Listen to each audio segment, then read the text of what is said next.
तो बच्चों, let's read the question.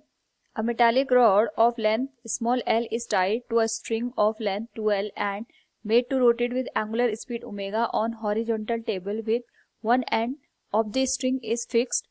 If there is a vertical magnitude of magnetic field B in the region, the EMF induced across the end of the rod is here. 4 options are given. Now first of all, we will discuss here the key concept, which is induced EMF in rotating rod in magnetic field. Now अगर हम बात करें इस particular case में, तो induced EMF की value होती है EMF equals minus D divided by dt. But in particular case अगर हम यहाँ पे बात करें, यहाँ पे हमें जो स्ट्रिंग है that is given of 2l length और जो रॉड गिवन है उसकी लेंथ हमें दे रखी है यहाँ पे l. इस पर्टिकुलर केस में हम रॉड को इस तरीके से रोटेट कर रहे हैं. यहाँ पे अगर हम रोटेशन की वजह से इंड्यूस्ड EMF की बात करें, we will take the small portion which is dx. So जो इंड्यूस्ड EMF है उसकी वैल्यू भी स्मॉल होगी, that is dE, and it will become b into v into dx. Now इस पर्टिकुलर केस में we will write v equals omega into x. So we can write dE equals v इंटू omega x into dx.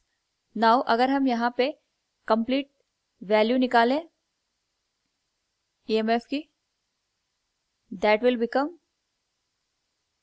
Integration of dE equals integration of v omega x dx और limit जाएगी इसकी 2l से लेके 3l तक. Now अगर integration करें, it will become e b omega, it will become x square by 2 और यहाँ पे जो लोअर लिमिट है that is 2l and upper limit is 3l. Now further इसको सॉल्व करने पे जो वैल्यू हमें देखने को मिलेगी, it will be e equals b omega by 2 और लिमिट जाएगी x स्क्वायर की 3l का स्क्वायर माइनस 2l का स्क्वायर.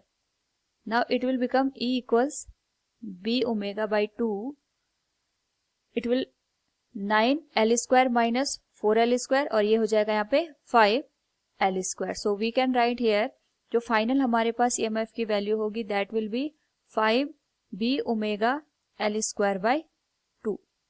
सो हम कह सकते हैं यहाँ पे जो गिवन क्वेश्चन है, the induced EMF across the end of the rod is 5/2 b omega l square. Option D will be the correct answer. Hope all you understood it. Thank you and best of luck.